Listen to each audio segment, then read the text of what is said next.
Hi friends, welcome to Devi's garden. எல்லாரும் எப்படி இருக்கீங்க? உங்கள் ஊரில் எப்படிங்க குழு குழுன்னு இருக்கா? உங்கள் மைண்ட் வாய்ஸ் புரியுது. என்னங்க குழு குழுன்னு இருக்குன்னு இது கிண்டல் பண்ணுறீங்களான்னு கேட்குறீங்களா? கிண்டல்லாம் இல்லைங்க, அதே குழு குழு கிளைமேட் தான் எங்கள் ஊர்லேயும் இருக்குது. 8 மணிக்கு போனாலே சுல்லுன்னு அடிக்குதுங்க வெயில். எவ்வளோ தண்ணி ஊற்றினாலும் செடியெல்லாம் வாடி போன மாதிரி இப்போவே ஒரு மாதிரி ஆயிடுது. இந்த துக்கத்துலேயும் இந்த சோக கதையிலையும் நம்மளுக்கு ஒரு சந்தோஷம் கொடுக்குதுன்னா நம்ம செடியில் பூக்கிற பூக்கள் தான்.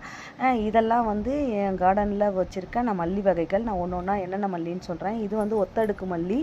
இதை நான் மதுரையில் வாங்கினேன். இந்த செடியை அவ்வளோ அழகாக இருக்கும், செம்ம வாசனையாக இருக்கும். இதில் சீடு வச்சு அதை நான் ப்ரொபகேட் பண்ணி செடி வச்சுருக்கேன். அதில் பூ பூத்த பிறகு அப்டேட் பண்ணுறேன்.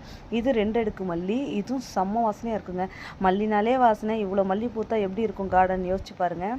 அதுக்கப்புறமா இது 3 அடுக்கு மல்லி. அதுக்கப்புறமா பார்த்தீங்கன்னா கொடமல்லி, இல்லை ராஜமல்லின்னு சொல்லுவாங்க, இல்லை ரோஜா மல்லின்னு கூட சொல்லுவாங்க. ரோஜா மாதிரியே இருக்கும், அவ்வளோ அழகாக இருக்கும். செடியில் நிறைய பட்டு வச்சுருக்கு. இனிமேல் அப்படியே இதாக இருக்கும். இது 2 அடுக்கில் குட்டமல்லி அப்படின்னு சொல்லுவேன் நான். ஏன்னா இது கொடியில் பூக்கும். அடுத்து காட்ட போகிற மல்லியை விட இது சின்னதாக இருக்கும். இதுவும் செம்ம வாசனையாக இருக்கும். 2 அடுக்கு கொடி மாதிரி போயிட்டு இது பூக்கும்.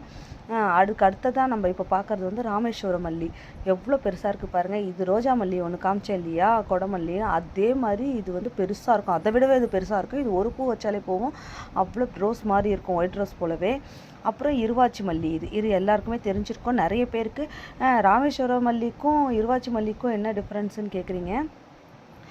நான் உங்களுக்கு இந்த வீடியோவோட எண்டில் அதோட இது காட்டுறேன் உங்களுக்கு டிஃப்ரென்ஸு. அப்புறம் இது ராமர்பான மல்லி. இது இன்றைக்கி பூக்களை, சரி எல்லா மல்லியும் காட்டுறோமே, இது எடுத்துடலாம் அப்படின்னு சொல்லிட்டு பட்டை மட்டும் பறிச்சுட்டு வந்துட்டு பூத்த பிறகு காட்டுறேன். அப்புறம் இது ஜாதி மல்லி.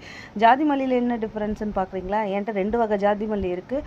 ஒன்று இது ஒன்று, இன்னொரு ஜாதி மல்லி இது ஒன்று. இது 2த்துக்கும் என்ன டிஃப்ரென்ஸ்னு உங்கள்கிட்ட இப்போ காட்டுறேன். இப்போ உங்களுக்கே தெரியும் பாருங்கள்.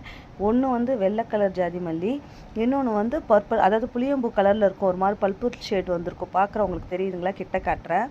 ஒன்று ஒயிட் கலர் ஜாதி மல்லி, இன்னொன்று பர்பிள் கலர் கலந்த கலர் ஜாதி மல்லின்னு சொல்லுவாங்க. 2மே அவ்வளோ வாசனையாக இருக்கும். இது காக்கரட்டா மல்லி. இன்றைக்கி 2 மல்லி மிஸ்ஸிங் வேறு.